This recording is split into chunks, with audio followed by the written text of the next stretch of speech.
The meeting of two paths.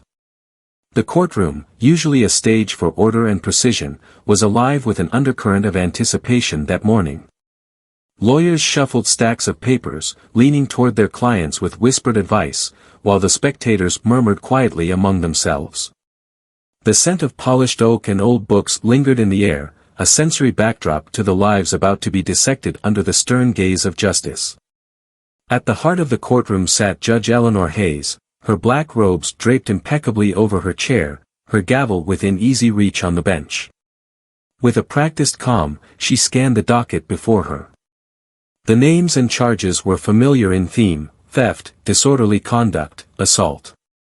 Another day in the relentless cycle of crime and punishment.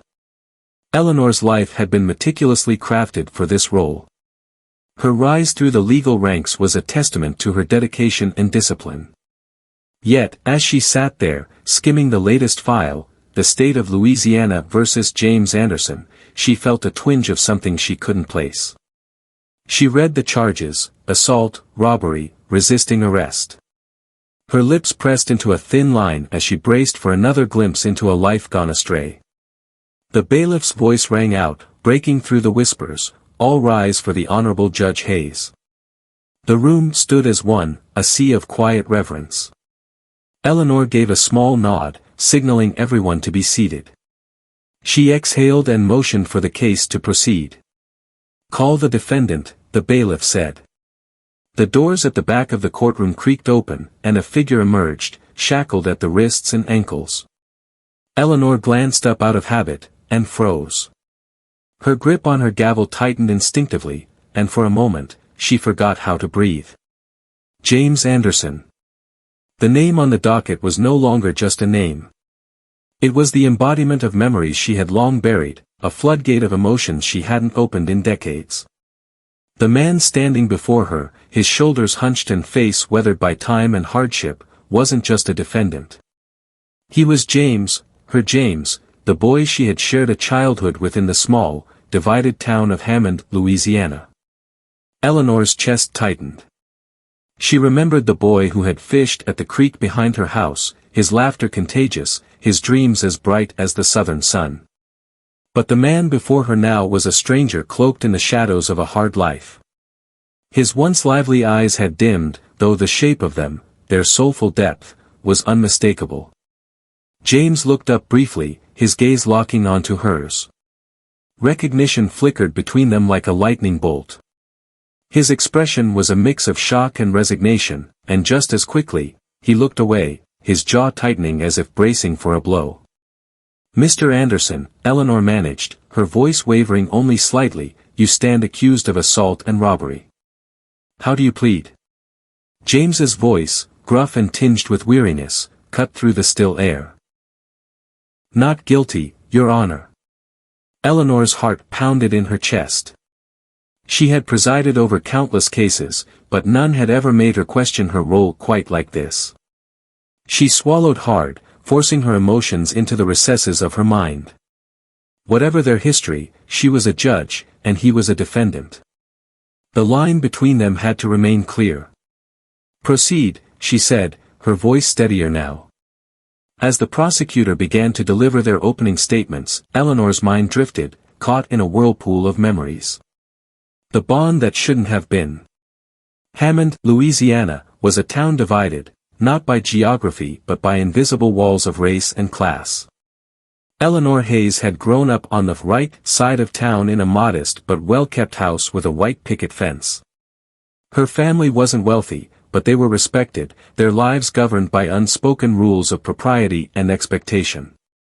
James Anderson lived on the outskirts, down a dirt road where the houses were more weathered, the paint peeling under the relentless southern sun. His family, hardworking but struggling, was often whispered about in town. Yet it wasn't economics alone that separated them, it was something deeper, something more insidious. Eleanor had first met James when she was 8 years old. She had wandered too far from her backyard one lazy summer afternoon and stumbled upon the creek that bordered their neighborhoods. There, she found James sitting on a rock, his fishing line hopelessly tangled in the reeds. His initial glance was cautious, but Eleanor, ever curious, offered to help. "You don't belong here," he'd said, not unkindly, as she crouched beside him. "And you don't know how to fish," she'd retorted with a grin, yanking the line free with surprising skill. That day marked the beginning of an unlikely friendship. Over the years, they became inseparable, their bond flourishing despite the unspoken barriers of their town. They raced bicycles down dusty roads, whispered secrets under the magnolia tree in Eleanor's yard, and dreamed of lives beyond Hammond's suffocating boundaries. "You ever think about leaving this place?" James had asked one night as they lay on their backs in a field, the stars bright and infinite above them. "Going somewhere they don't look at us funny just for being friends?" Eleanor had laughed then, brushing off the notion as fanciful. But James wasn't laughing. Even as a child, he understood the weight of the world in a way Eleanor couldn't yet grasp. Their friendship was a secret poorly kept. Whispers spread, disapproving glances turned into outright hostility, and the pressure began to mount. One summer evening, it all came crashing down. Eleanor's father caught them sitting on the porch, their heads bent close in conversation. His voice, cold and sharp, cut through the air like a blade. "Eleanor, get inside. Now." She hesitated, her heart pounding as she glanced at James, who stood frozen, his expression resigned. "Go on," he said softly. "I'll see you around." But they didn't see each other again. Not really. Eleanor's father forbade her from going near James, and soon after, his family moved away. The hole his absence left was profound, but life went on. Eleanor poured herself into her studies, determined to rise above the limitations of their small town. She dreamed of becoming a lawyer, of making the world a fairer place. James, however, faded into the background of her life, a bittersweet memory she carried but rarely revisited. The man before her. Now, decades later, their paths had crossed again, but under circumstances neither could have predicted. Eleanor studied James from her perch on the bench as the prosecutor outlined the case. He sat slouched in his chair, his hands clasped tightly together. His face was unreadable, but his body spoke of weariness, of a life that had taken far more than it had given. According to the prosecutor, James had entered a convenience store late one evening in Baton Rouge, argued with the clerk, and then attacked him before stealing the cash from the register. The clerk had sustained minor injuries, and James was apprehended just a few blocks away, allegedly with the stolen money still in his possession. Eleanor's eyes narrowed as she listened. The story seemed straightforward, but something about it didn't sit right with her. James wasn't the boy she had known, but he wasn't a violent person, not then, and she couldn't believe it now. As the prosecutor continued, Eleanor's mind raced. How had James ended up here? What had led him down this path while she had ascended to the heights of the judicial system? Was it simply the luck of the draw, or had the barriers that once separated them been too great for him to overcome? The courtroom adjourned for a lunch break, giving Eleanor a moment to collect herself. She retreated to her chambers, where her assistant, Margaret, was waiting. "Judge Hayes," Margaret said cautiously, "you seemed a little off during the hearing. Is everything all right?" Eleanor hesitated, torn between her professional duty and the personal turmoil roiling inside her. Finally, she shook her head. "I'm fine, Margaret. Just a lot on my mind." But she wasn't fine. How could she be? The boy who had once shared her dreams was now a man whose fate lay in her hands. And for the first time in her career, Eleanor Hayes wasn't sure she could separate her past from her present. As she sat alone in her chambers, the weight of the gavel felt heavier than ever. Buried promises, unearthed truths. The lunch recess did little to soothe Judge Eleanor Hayes. She sat in her chambers, her elbows resting on her mahogany desk, her head cradled in her hands. The ornate clock on the wall ticked methodically, but its rhythm did nothing to quell the storm brewing inside her.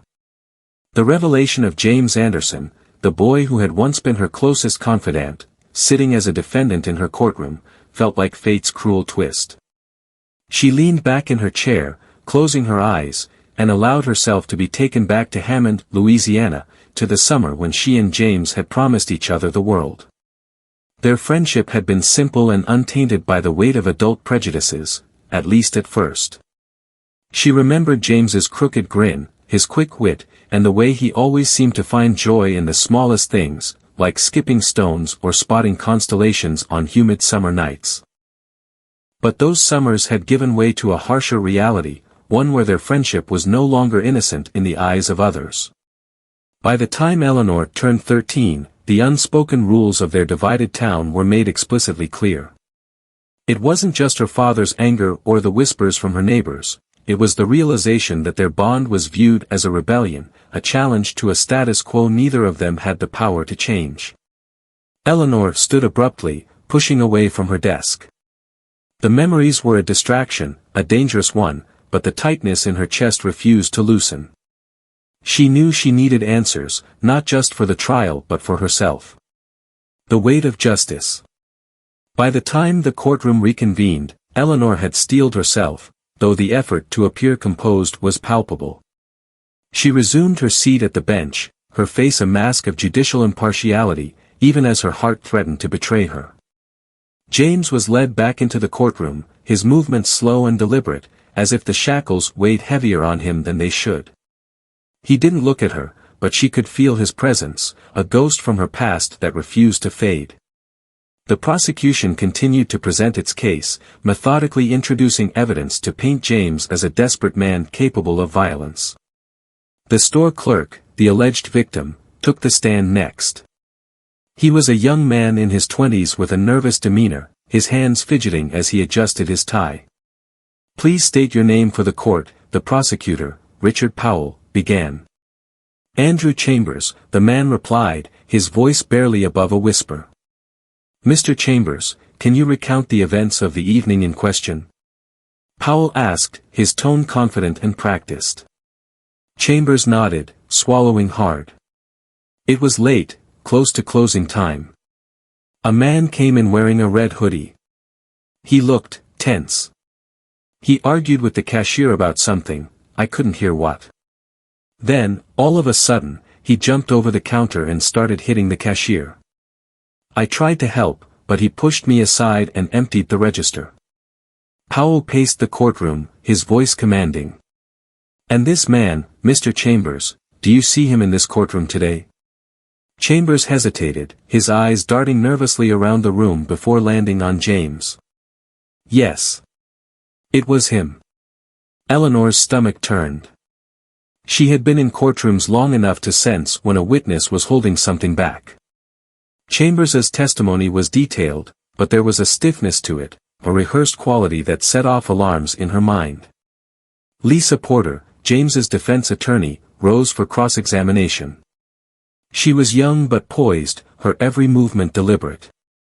"Mr. Chambers," Lisa began, her voice calm but firm, "you stated that the man who attacked the cashier was wearing a red hoodie. Is that correct?" "Yes," Chambers replied, shifting in his seat. "Did you see his face clearly?" Lisa pressed, stepping closer to the witness stand. Chambers hesitated. "Not really. It was dark, and the hood was up." Lisa tilted her head, her expression thoughtful. "So, you're identifying Mr. Anderson here based on, what exactly? His build? His height?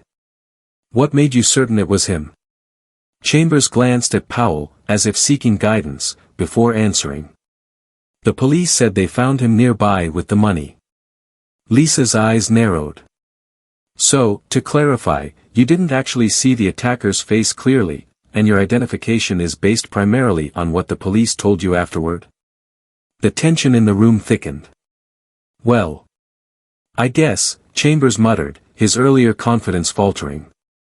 "Thank you, Mr. Chambers," Lisa said, turning to the jury. No further questions. An uneasy truth.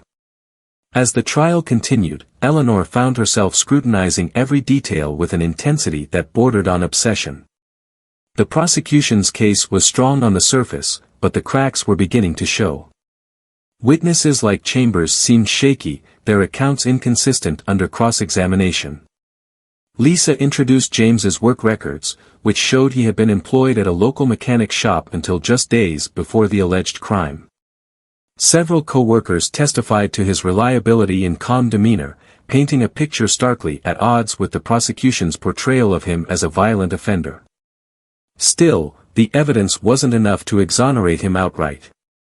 The stolen money found on his person was a damning piece of the puzzle, and the jury's eyes kept drifting toward it. The ghost of Hammond.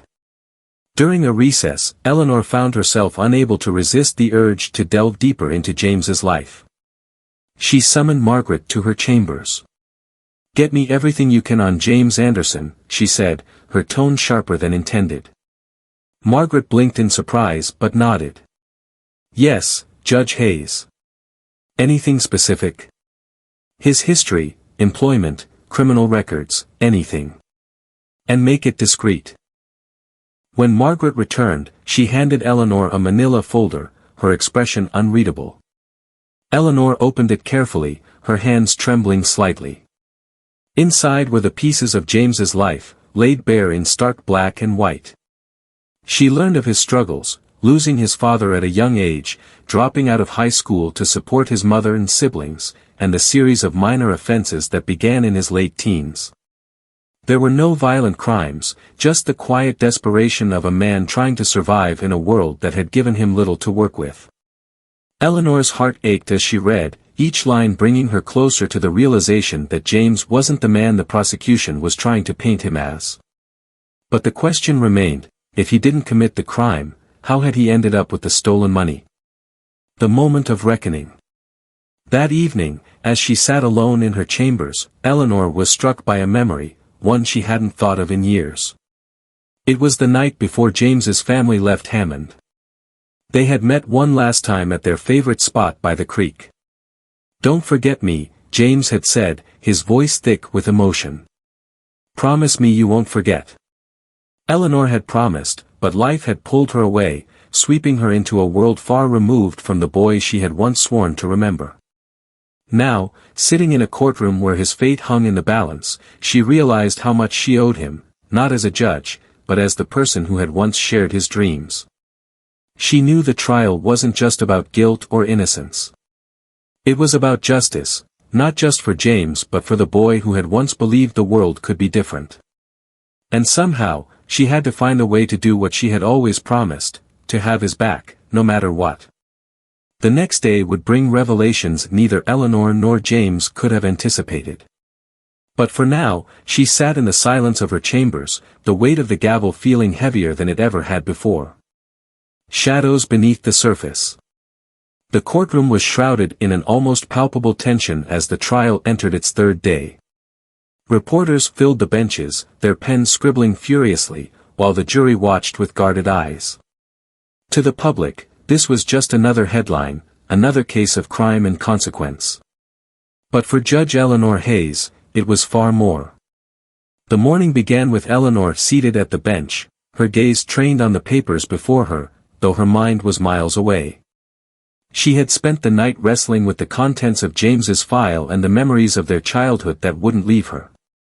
Each line she had read about his struggles felt like a ghostly whisper from the boy she had known, asking her to see the truth he couldn't say aloud. When James entered the courtroom, escorted by officers, Eleanor's eyes briefly met his. His expression was the same, guarded, weary, but his gaze lingered just long enough to convey something she couldn't quite decipher. Was it a plea? A warning? "Court is now in session," the bailiff announced, snapping Eleanor back into her role. She picked up the gavel, striking it once, and motioned for the prosecutor to proceed. A mysterious witness. The prosecution called their next witness, Officer Sean Daniels, one of the arresting officers on the night of the robbery. Daniels was a tall man with a broad frame and a clean-shaven face that gave him an air of authority. He strode to the witness stand with confidence, his uniform immaculate. "Officer Daniels," Powell began, "you were on patrol the night James Anderson was apprehended. Can you describe what happened?" Daniels nodded. "Yes, sir. My partner and I received a call about a robbery in progress at a convenience store. We arrived at the scene a few minutes later. Witnesses described the suspect as a man wearing a red hoodie. We spotted Mr. Anderson walking a few blocks away, and when we approached, he attempted to flee. We apprehended him, and during the search, we found cash on his person that matched the amount stolen from the register. Powell smiled, clearly satisfied. So, to be clear, you apprehended the defendant near the scene, with money that matched the stolen amount, and he attempted to evade arrest? That's correct, Daniels replied. Powell turned to the jury, his voice heavy with certainty. No further questions. Lisa Porter rose from her chair, her expression calm but focused. Officer Daniels, she began, you testified that my client attempted to flee when you approached. Can you describe the circumstances of this alleged flight? Daniels shifted slightly, his confidence flickering. When we identified ourselves, he turned and ran down the street.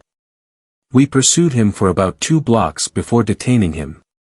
Lisa nodded, pacing in front of the jury. And did Mr. Anderson resist arrest when you caught up with him? Daniels hesitated. Not physically, no. He complied once we caught up to him. Lisa stopped and turned to Daniels, her gaze sharp. Officer, did Mr. Anderson say anything when you apprehended him? Daniels frowned, clearly uncomfortable. He said he didn't do it. That the money wasn't his. Lisa tilted her head, her voice softening. And what steps did you take to verify his claim? Daniels hesitated again, his hands tightening on the edge of the witness stand. We took the money into evidence and compared it to the amount reported stolen. It matched. Lisa pressed further. But did you investigate how Mr. Anderson might have come into possession of the money? Did you check surveillance footage, interview other witnesses, or consider alternate suspects? Daniels opened his mouth, but no words came out. The silence spoke volumes. No further questions, Lisa said, returning to her seat. A hidden connection. As the day wore on, Eleanor found herself increasingly uneasy. Officer Daniels's testimony had raised more questions than it answered. Why hadn't the police conducted a more thorough investigation? Was James's arrest a case of convenience rather than guilt? When the court adjourned for the afternoon recess, Eleanor retreated to her chambers, her thoughts racing. She called Margaret, her assistant, into the room. Margaret, she said, her voice firm, I need you to pull the police report for James Anderson's arrest. And if there's any surveillance footage from that night, I want to see it. Margaret hesitated, her eyes widening slightly.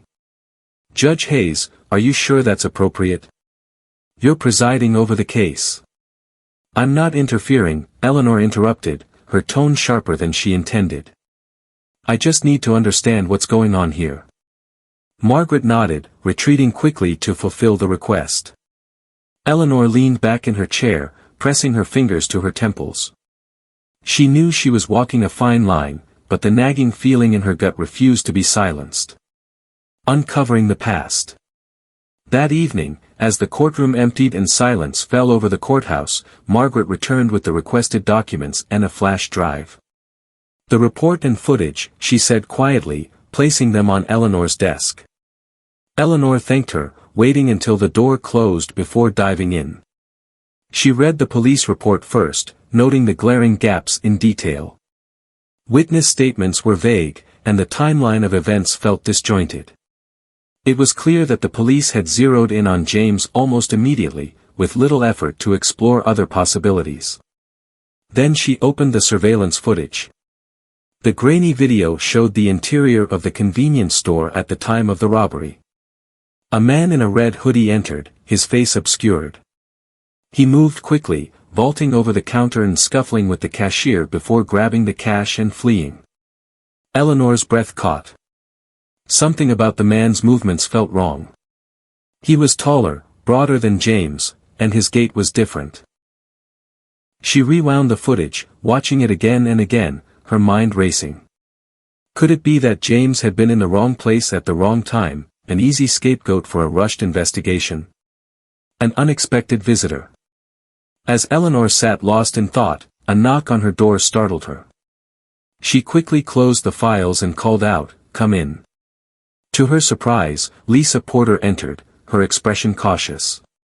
"Judge Hayes," Lisa began, her voice hesitant, "I hope I'm not overstepping, but there's something I think you should know." Eleanor gestured for her to sit, curiosity and apprehension mingling. Lisa hesitated before continuing.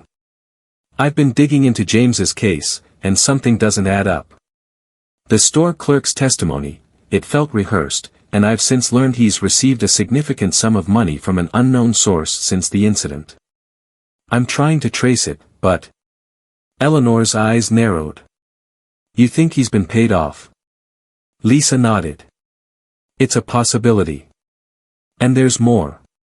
I spoke to someone who claims to have seen a different man running from the store that night, a man who fits the description from the footage more closely than James does.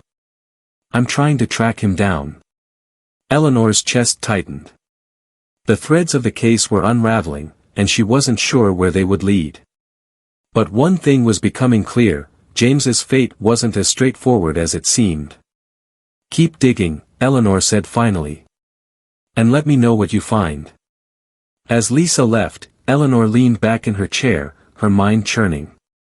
She was no longer just a judge presiding over a trial. She was a woman confronting her past, her principles, and the possibility that justice might not be served unless she acted. And deep down, she knew she would do whatever it took to uncover the truth, no matter the cost. Threads of truth. The courtroom buzzed with a charged energy as the trial entered its fourth day. Spectators whispered in clusters, reporters jostled for better angles, and the tension hung heavy in the air. Judge Eleanor Hayes sat at the bench, her face composed, but inside, the turmoil churned. The new revelations swirling in her mind made her task even more daunting. She couldn't ignore the mounting inconsistencies, yet her role demanded neutrality. The stakes were higher than ever, and with each passing moment, the scales of justice seemed to teeter precariously. A new lead emerges. Lisa Porter, James's defense attorney, began the day with renewed vigor. She rose from her chair, a faint smile tugging at her lips as she addressed the court. "Your Honor, I request to call a new witness to the stand," she announced. Richard Powell, the prosecutor, immediately interjected. "Your Honor, the defense had ample time to disclose witnesses before trial.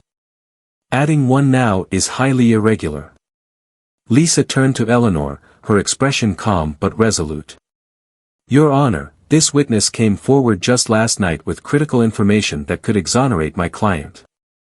I believe the court has a duty to hear their testimony." Eleanor's fingers tightened around her gavel. She could feel the weight of the moment pressing down on her. Every decision she made now carried far-reaching consequences, not just for James, but for the justice system itself. "Proceed, Ms. Porter," Eleanor said, her voice steady. "But keep your questioning focused and relevant." A young man entered the courtroom, his shoulders hunched and his eyes darting nervously around the room. He was introduced as Darren Michaels, a local mechanic who had been working near the convenience store on the night of the robbery. "Mr. Michaels," Lisa began, her voice kind but firm, "can you tell the court where you were on the night in question?" Darren cleared his throat, his voice shaky. "I was in the alley behind the store. I work late sometimes, fixing cars. I heard shouting and looked out to see what was happening." "And what did you see?" Lisa pressed. Darren hesitated, glancing briefly at James before continuing. "I saw a guy run out of the store. He was wearing a red hoodie, but it wasn't him." He gestured toward James. A ripple of murmurs swept through the courtroom. Lisa stepped closer to the witness stand. "You're certain the man you saw wasn't James Anderson?" "Yeah," Darren said, his voice gaining strength. "I've seen James around before. The guy running was taller and heavier. He moved different too, like he had a limp." Lisa turned to the jury, letting the weight of Darren's words sink in before continuing. "Did you report this to the police?" Darren shook his head, shame flickering across his face. "I didn't think anyone would listen to me. But when I saw his face on the news, I knew it wasn't right. I couldn't stay quiet." The prosecutor, Powell, shot to his feet. "Objection, Your Honor. This is unverified testimony from an unreliable source." Eleanor raised her hand, silencing the room. "Objection overruled. The jury will decide the credibility of the witness. Continue, Ms. Porter." Fractures in the prosecution's case. Darren's testimony left a visible crack in the prosecution's case. Powell attempted to discredit him during cross-examination, painting him as an unreliable witness with a questionable memory. "Mr. Michaels," Powell sneered, "you say you saw someone running, but you didn't report it. How do we know you're not just trying to grab attention now that the case is high profile?" Darren's jaw tightened. "I'm not here for attention. I'm here because it's the truth." Powell smirked. "The truth according to a mechanic who decided to speak up days into the trial? Convenient timing, wouldn't you say?" Darren didn't waver. "Convenient or not, I know what I saw. And it wasn't him." Despite Powell's best efforts, the jury seemed to take notice. The cracks in the prosecution's narrative were growing wider. Eleanor's struggle. As the trial continued, Eleanor found herself slipping deeper into an internal battle. Darren's testimony confirmed what she had suspected after viewing the surveillance footage. But as a judge, she was bound by the evidence presented in court and the actions of the jury. That evening, Eleanor once again retreated to her chambers, the weight of the case pressing heavily on her. She opened James's file, poring over it as though the answers might leap from the pages. The lines of arrests and convictions painted a bleak picture, but she saw something else too, a pattern of systemic neglect, of a young man trapped in a cycle he couldn't escape. Her thoughts turned to the promises they had made as children. James had always dreamed of breaking free, of carving out a life far from the limitations their small town imposed. And yet, here he was, shackled by circumstances she couldn't ignore. A knock at her door startled her. It was Margaret, holding another envelope. "This just arrived for you, Judge Hayes," Margaret said, her tone cautious. Eleanor took the envelope, her brow furrowing as she opened it. Inside was a typed note. "The truth is closer than you think. Look into the clerk's story." Eleanor's heart raced. Who had sent this? And why? She didn't know whether to feel alarmed or intrigued, but one thing was certain, the note couldn't be ignored. Unraveling the lies. The next morning, Eleanor summoned Lisa Porter and Powell to her chambers before court resumed. "I've received a piece of information that raises serious concerns about this case," Eleanor began, handing the note to Lisa. Powell frowned but said nothing, his eyes narrowing as Lisa read the note. "This could be significant," Lisa said, looking up. "The store clerk's testimony has always felt off. If we could investigate further." "Hold on," Powell interrupted, his tone sharp. "This is hearsay at best. We can't derail the trial because of an anonymous note." Eleanor met his gaze, her voice firm. "This trial is about seeking the truth, Mr. Powell. If there's even a chance that this information is valid, it's our duty to pursue it." Powell clenched his jaw but didn't argue further. The breaking point. By midday, Lisa had managed to uncover new evidence. She presented it in court, a signed affidavit from a former employee of the convenience store who claimed that the clerk had been acting suspiciously in the days leading up to the robbery.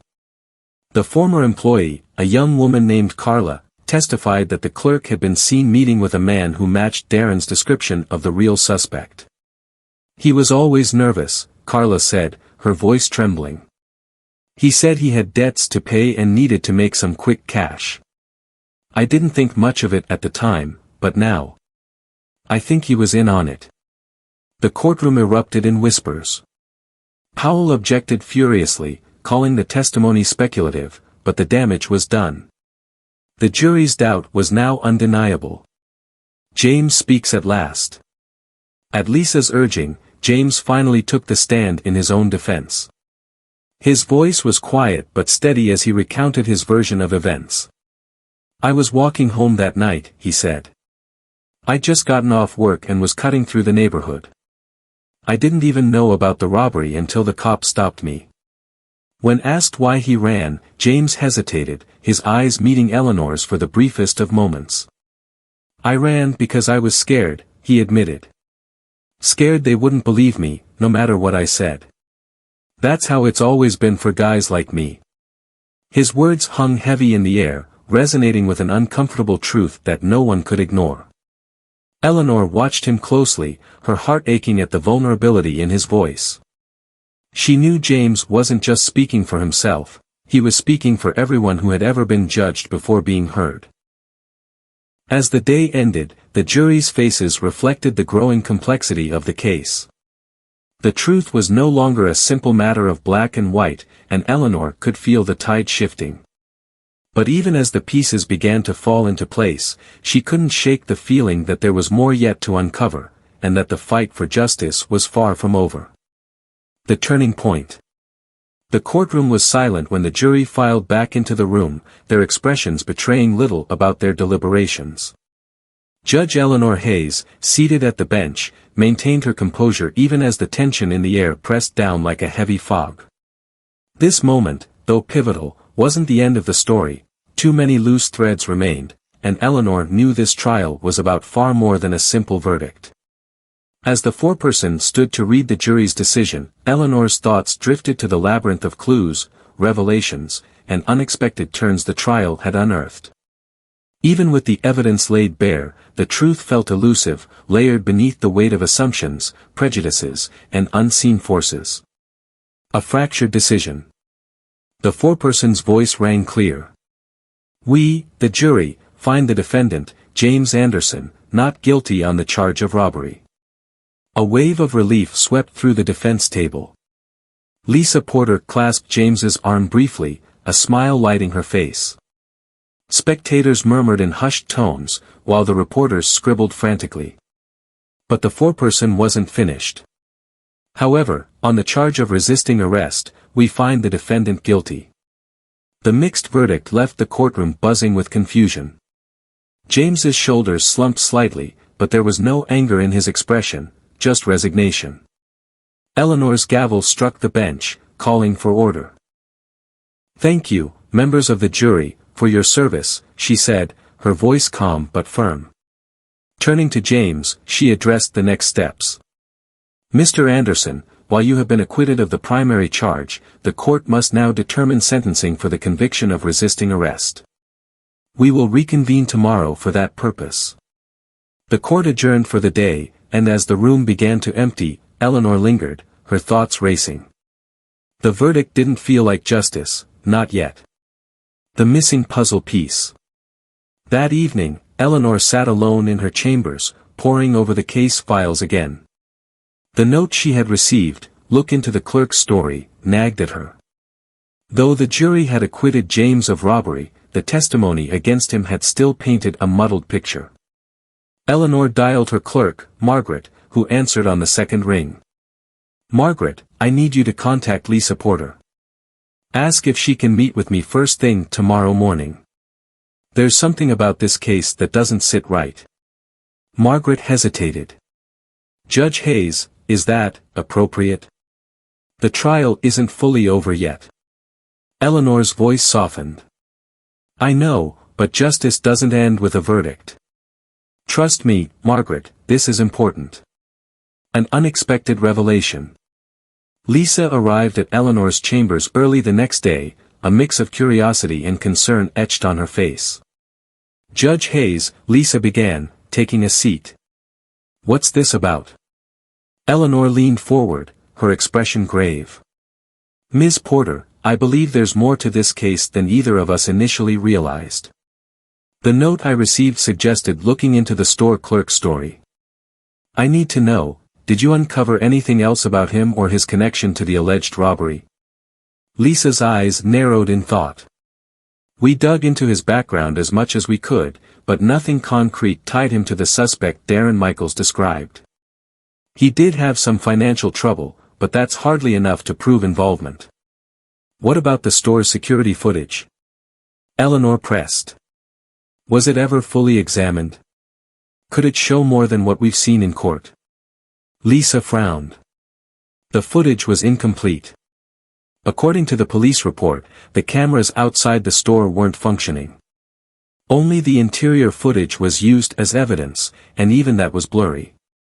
Eleanor's fingers drummed against her desk. There's something we're missing. If the clerk was involved, or even covering for someone, we need to find out. Lisa's eyes lit up with determination. If you're suggesting we dig deeper, I'm all in. I'll contact my investigator and see what we can uncover before sentencing. The breakthrough. Later that afternoon, Lisa returned with a surprising discovery. We managed to trace the clerk's financial records, she told Eleanor in a low voice, careful to avoid being overheard. 2 weeks before the robbery, he received a series of cash deposits, large amounts, far beyond his usual income. And the day after the robbery, he made a significant withdrawal. Eleanor's brows knitted together. Did you connect the deposits to anyone? Lisa nodded. Darren Michaels identified the man in the red hoodie as someone who often hung around the neighborhood. We found his name, Rodney Hayes, and he has a criminal record for theft and fraud. He's also a known associate of the clerk. Eleanor's heart skipped a beat at the name. Hayes, she repeated, her voice barely a whisper. Lisa looked puzzled. Yes. Any relation? Eleanor shook her head quickly, masking her shock. Rodney Hayes was a distant cousin she hadn't seen in years, a man who had chosen a very different path from her own. The connection felt surreal, but it also made the situation even more personal. A secret meeting. That evening, Eleanor made a bold decision. She arranged a meeting with Rodney Hayes, enlisting Lisa's investigator to help locate him. They found him at a rundown apartment complex on the outskirts of the city. When Eleanor walked into the dimly lit room, Rodney's eyes widened in surprise. Well, if it isn't the family's success story, he said with a smirk, leaning back in his chair. What brings you to my humble abode? I'm here for answers, Rodney, Eleanor said, her tone firm. What do you know about the robbery at that convenience store? Rodney chuckled. Why should I tell you anything? Because if you don't, Lisa interjected, stepping forward, we'll make sure the authorities know about your connection to the clerk and those mysterious deposits in his account. You won't just be facing charges, you'll be taking the fall for the whole thing. Rodney's smirk faltered. He glanced between Eleanor and Lisa before sighing. Fine, he muttered. The clerk owed me money. He came up with this idea to stage a robbery, make it look real enough to fool the cops. I didn't think anyone would get hurt, but things went sideways. Sideways how? Eleanor demanded. Rodney hesitated, then admitted, the guy he hired to play the robber backed out last minute, so I stepped in. The clerk was supposed to keep his mouth shut, but when the cops started asking questions, he panicked and blamed the first guy they grabbed, your boy James. Justice revisited.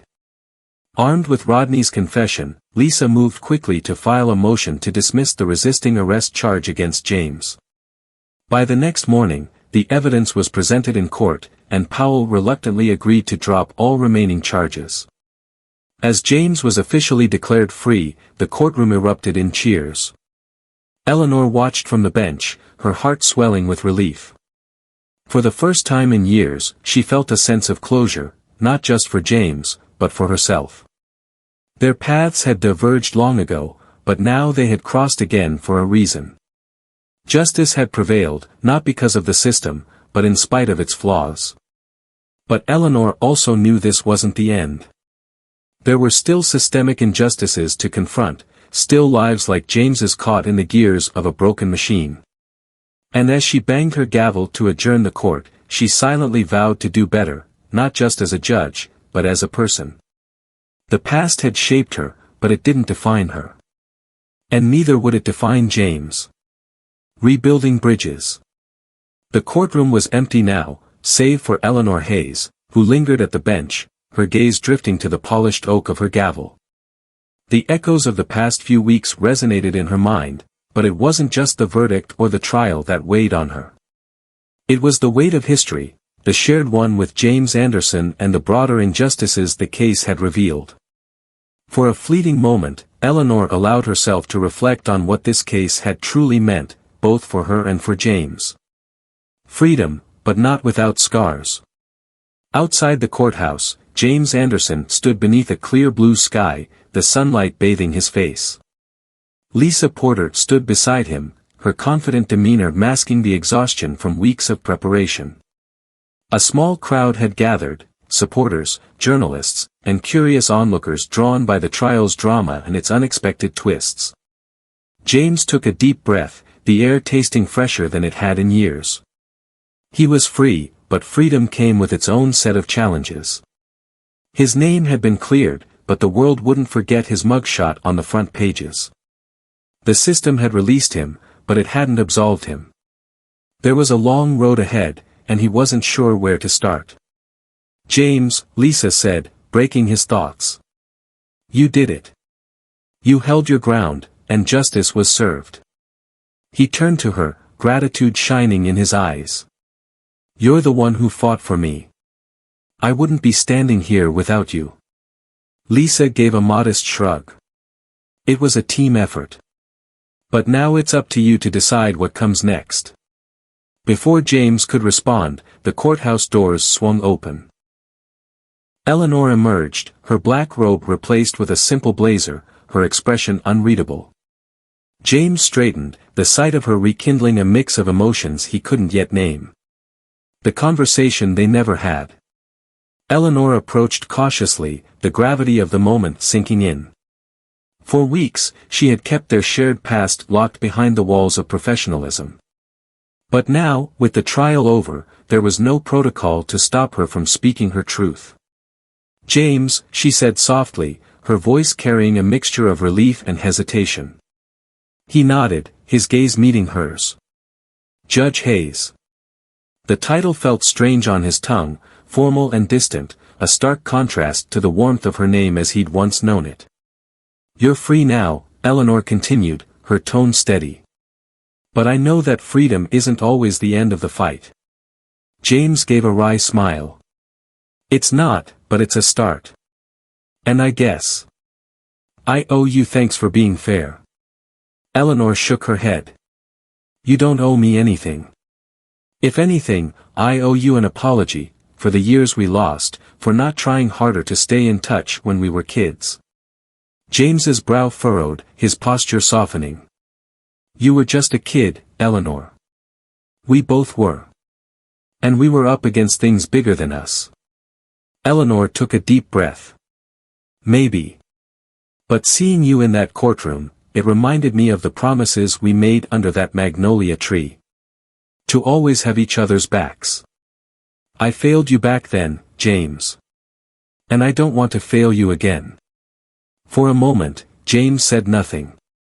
Then he nodded slowly. We've both been through a lot. But maybe it's not too late to make good on those promises. A community divided. Over the weeks that followed, the case stirred a broader conversation in the community. Eleanor found herself at the center of debates about the justice system, systemic racism, and the socio-economic factors that led people like James to fall through the cracks. The local press hailed her as a fair and compassionate judge, but not all the feedback was positive. Some critics accused her of bias, claiming her connection to James had influenced her decisions. Others questioned why it had taken a personal connection for her to confront the flaws in the system. Eleanor didn't shy away from the criticism. Instead, she used it as fuel to advocate for change. She worked to implement programs that focused on rehabilitation over punishment, particularly for first-time offenders. She also partnered with community leaders to address the root causes of crime, poverty, lack of education, and inadequate mental health resources. Meanwhile, James began his own journey of redemption. With Lisa's help, he connected with local non-profits that assisted formerly incarcerated individuals in rebuilding their lives. He found work as a mentor for at-risk youth, using his story as a cautionary tale and a beacon of hope. Rekindling a friendship. One evening, months after the trial, James found himself standing outside Eleanor's modest home. The street was quiet, the air filled with the scent of magnolias, a scent that carried him back to their childhood. With a hesitant knock, he announced his arrival. Eleanor opened the door, her face lighting up in surprise. "James," she said warmly. "What brings you here?" He held up a paper bag. "Thought I'd bring dinner. Figured we could talk, about the past, the present, and, maybe the future." Eleanor stepped aside, gesturing for him to come in. The two sat at her kitchen table, the air thick with unspoken words. But as they shared a simple meal, the barriers began to dissolve. "Do you ever think about Hammond?" James asked suddenly, his tone reflective. Eleanor nodded. "All the time. It shaped us, for better or worse." James smiled faintly. "I used to think I hated that place.